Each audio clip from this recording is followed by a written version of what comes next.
Jeffrey Dahmer, born on May 21, 1960, in Milwaukee, Wisconsin, was the eldest son of Lionel, a chemist, and Joyce Dahmer. He had a younger brother named David. Behind his quiet, shy demeanor lurked one of the most terrifying killers in modern history. Between 1978 and 1991, Dahmer lured, drugged, and murdered 17 young men and boys. His crimes went far beyond murder. He committed acts of necrophilia, dismemberment, and even cannibalism. What made him so disturbing was not just what he did, but how calmly he confessed. Dahmer's name became synonymous with evil, forever etched into America's darkest history. On July 22, 1991, Milwaukee police entered Jeffrey Dahmer's apartment after a man escaped with a handcuff on his wrist. Inside, they found chilling Polaroids of dismembered bodies. Then came the horrors. A severed head in the fridge, 3. More in the freezer, a heart, preserved organs, and a 57-gallon barrel filled with rotting human remains. Skulls, bones, and tools of death littered the space.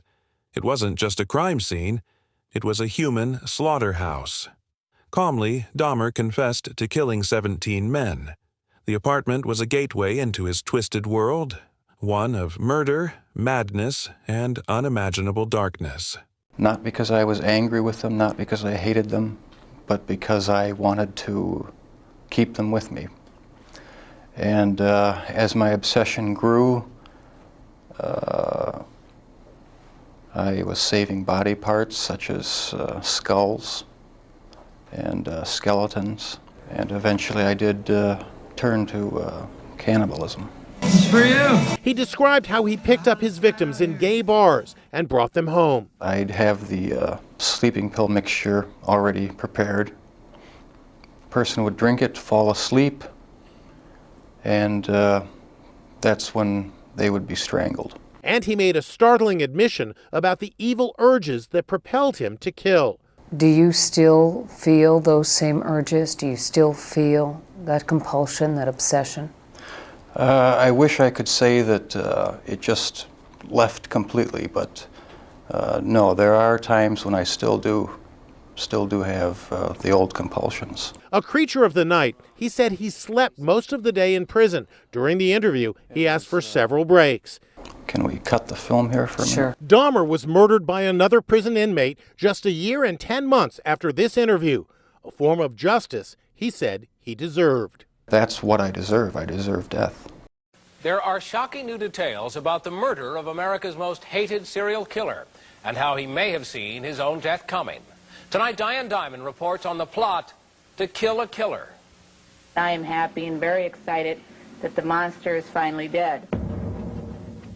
It was a brutal murder behind bars, a shocking lapse of prison security. And while correction officials promise an investigation, no one involved with the Jeffrey Dahmer case says that they're surprised. I use the word hit, and that has been one of the rumors that has been running rampant, was that this was some sort of a hit. Exactly what happened is still not clear.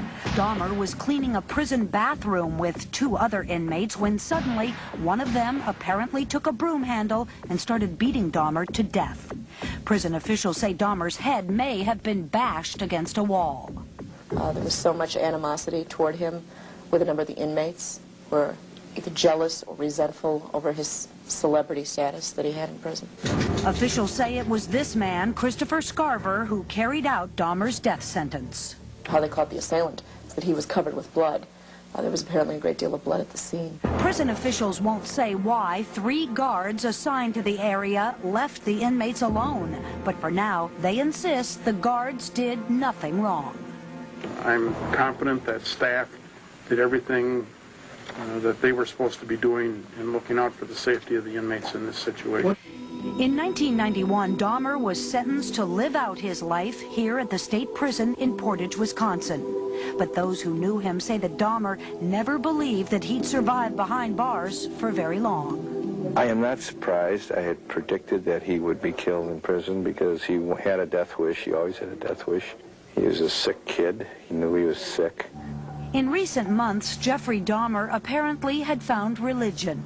He was formally baptized in May, and in the prison chapel, he confided to the minister about how he was ready to accept the ultimate punishment. Now that he's a Christian, and he felt personally that he deserved to be put to death for his crimes, the question was, am I sinning against God by continuing to live? So it appears that Jeffrey Dahmer may have wanted to die, to end his tortured life, to rid himself of his inner demons. And to the families of his victims, Jeffrey Dahmer's death sentence finally brings an end to their private suffering. Whoever did kill him, he's my hero. I will be sending a thank you card to this hero.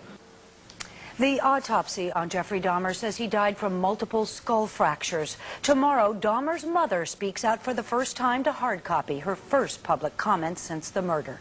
This is the man suspected of murdering Jeffrey Dahmer, 25-year-old Christopher Scarver of Milwaukee, serving life for a 1990 murder. The police report from that crime depicts an unstable man. He asked to add a T to his name whenever it appeared as Chris, so it would read Christ. His attorney tried an insanity defense. It failed. So you have a class of people like Christopher Scarver in penal situations who have mental problems but are incarcerated rather than in hospitals. Dahmer, according to medical officials, was beaten beyond recognition while working on a 3-convict janitor crew, which included the suspect. A third inmate, Jesse Anderson, was critically injured. The 3 were reportedly left alone for 20 minutes. It is something that we did not expect. And had we been aware of something pending, we certainly would have taken preventative action. Although Dahmer's crimes were known worldwide, the murder case against Jesse Anderson made major headlines here in Milwaukee. His attorney believes the prison was negligent for putting 2 notorious inmates together, along with another violent criminal. Attorney Ronald Hendry is also convinced of the motive. Anybody who sits back and says that they don't think that race had something to do with this probably isn't on the same planet. Most of Dahmer's victims were minorities. Jesse Anderson, convicted of killing his wife, blamed that murder on 2 black men. Corrections officials have created a special panel to investigate the attack. And a final irony, the divorced parents of Jeffrey Dahmer, the man who dismembered his victims, are fighting over his remains.